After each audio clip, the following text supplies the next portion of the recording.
And we are one of a handful, we're on one of a handful of the world-class fisheries for giant walleyes. We're on the Bay of Quinte, and we've been here many times before, of course. Typically, here in October, November's prime, and into December, as long as they've got, no ice cover. And it's a trolling bite, typically. Oh, yeah, okay. We're started. Oh, you switched that lure, that's right. Yeah, no, I run we had been working so deep. We've been working from 20 down to 30, and this one was actually running like 12 down, I would have to guess. Yeah, that's a start. So you get starter fish. Yep, beautiful.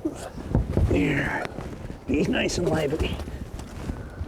So there was the plug, and of course this is a great walleye bait anyway, but typically I run this, I use it casting so often, but I thought we'd put it out, just a little bit different look.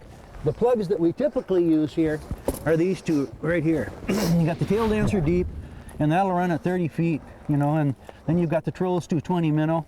But with the 10-pound Suffix 832 back there, you can run these, you just run more line out, you'll have more depth. So these are very versatile. These are the two big ones. There's also two smaller, sizes. And so it's so easy to work with depth when you're working with these plugs, and that's why we use them so often. But you never know.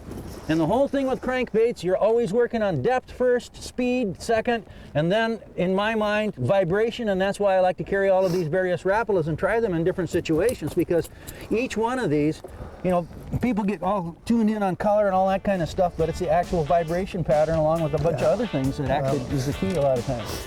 Oh, there we go. The one. Oh yeah, that's a fishing bit. That's a fish. That was amazing. I just put the board out. I just put it in gear and the fish hit again. Just amazing. At least you don't have to take another fighting board, huh? Well, and we'll have to see what happens for the rest of the day, but so often, we've been fishing for 4 hours looking for the pattern and working at different depths, and again, you're always looking at depth control first, and then you're working at speed, and the speed typically is anywhere from 1 to 2, but 1.4, 1.5 is typically good at this time of year. But depth is just critical. That was what, a minute between bites? Yeah, that's good. This is a bigger fish. Can't move them as well. Oh, Doug, that's freaking a lot bigger. That's 12. Yeah, but it's very poorly hooked. Just barely hooked. Barely hooked? You want to put the boat? No, well, just wait now. Just going to have to really be gingered here.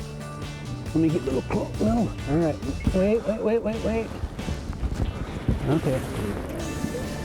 Got him! Oh, what a fat fish! Big fish. There's what people come to Quinte for, right there.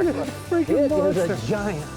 It's not very long. Look how fat but it's gigantic. Look at the stomach on this thing. That fish is going to be 13 pounds, maybe more. Let's have a look. I might be wrong. We'll look here closer. Oh my goodness. Look at this. Look at the stomach. And she's bleeding just a little bit. We're going to have to hurry just a little bit, but that fish is not 13, it's too short, but it's going to be 12 anyway. Yeah. Well, let's see what happens here with this big guy. There. Yeah, I think she'll be all right. That is a big fish. That is what people come to Quinte to catch. All right, let's see what. You going to go? Oh, yeah. Oh, yeah. She'll be all right. Again, we were talking about you're always working through this puzzle. And I keep repeating this because this is classic for all of fishing, no matter what kind of thing you're fishing for. It's always that depth control first. You got to find the right depth, and that doesn't always mean you got to have it right in the fish's face, because a lot of times in these clear waters, like on Quinte, they like to stay down 20 feet. They see it up there, and they slowly come up, and they get behind it typically. And then that's why that vibration is so important, because they get behind it and they start tracking it, and then they begin to feel it with a lateral line, right like that. And that's the final key. So. Maybe, as you said, Kevin, subtle plugs are the key today. Middle line went off. All right. Yeah. Just straight back, huh? Yeah.